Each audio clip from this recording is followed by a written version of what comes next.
Hello everybody, welcome to another review. So I'm going to be reviewing the brand new album by the British metalcore act While She Sleeps with their brand new record Self Hell. So I remember when the lead single of this record, the self-titled track Self Hell, was released, and I think this one had a little bit of mixed opinions. There was still some who liked it, but Self Hell felt like it was bringing in more of that new metal sound, which felt really weird. It definitely feels like While She Sleeps is kind of driving for a more mainstreamable approach while adding in some heaviness here and there. But Self Hell is completely different from a lot of the stuff we've had from this act, so I definitely didn't know what to expect.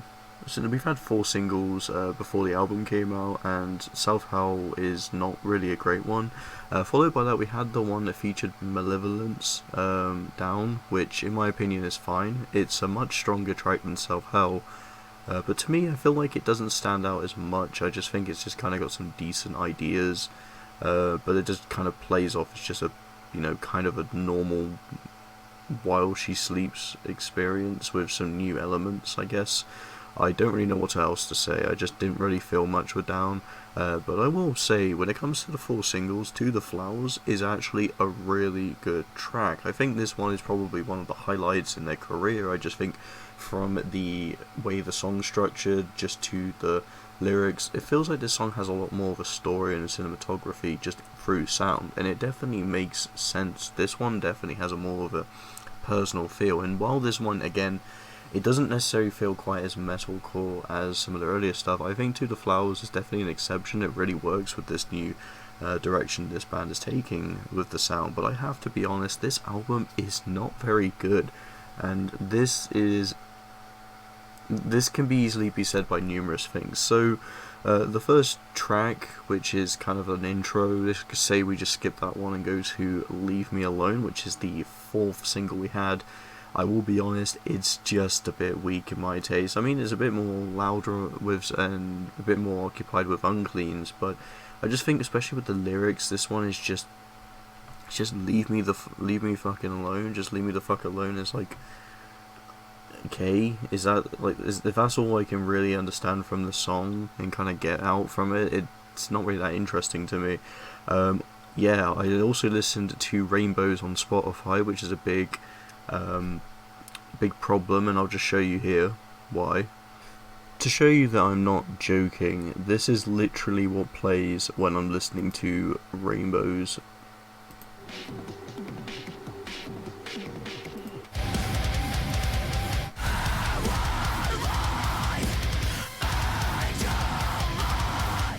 And I knew this was a Spirit Box song because this clearly sounds like Courtney, and it is from the Fear of Fear EP. This was the track Angel Eyes.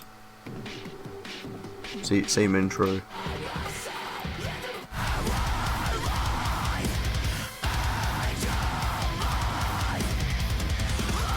So I have no idea how Spotify is fucked up this bad to play a Spirit Box song on the While She Sleeps album. I just thought I'd mention this because I don't know if I'm the only one who's experiencing this.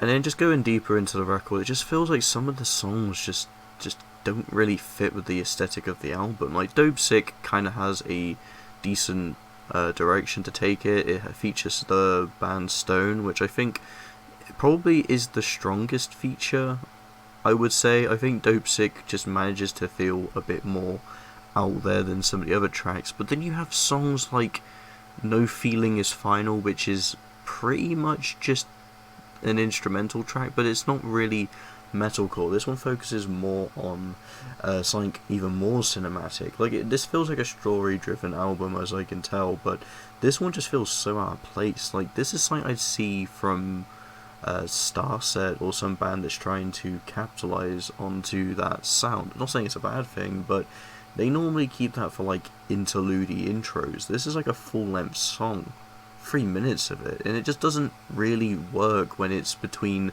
WILDFIRE and DOPESICK. It just feels like it's just jumbled into the track list.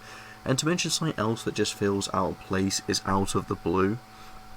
This to me just is literally another instrumental, but it feels like some raw demo music from the band. It doesn't feel anything unique, refreshing. It just kind of feels like it still needs tweaking and working on. So it's just making me wonder if this album was rushed to be made, or they just thought this was a good idea for it. I just think some of the decisions this album took has honestly been some of the worst the band's ever made. This definitely is an album that I did not expect to be as weak as it is. I was actually anticipating this to be a fun listen, but I have to be honest, I just haven't really vibed with much of the stuff. The best music this album has to offer is some of the tracks scattered, but the best track still is To the Flowers, which I will stand by and say is a great track, but there's just a lot of weak moments to this record, and I think it's honestly such a shame. This album had potential, but it just feels like a cop-out record from the band, just one that I honestly can't really vibe with. I'm going to be honest, I'm going to give it a 2 out of 5. It just feels pretty standard, below standard actually for the band. I think especially when they've had some great records. One of my personal favourites is You Are We, and I even like the Sleep Society album. I think this one definitely brought in some good ideas to continue with, but I think here this is definitely a weak point for the band. I just think Self Hell is one of the weakest things the band's done. It's just not very good in my opinion. And that's pretty much all I have to say, so I hope you all enjoy. Thank you so much for watching, and see you next video.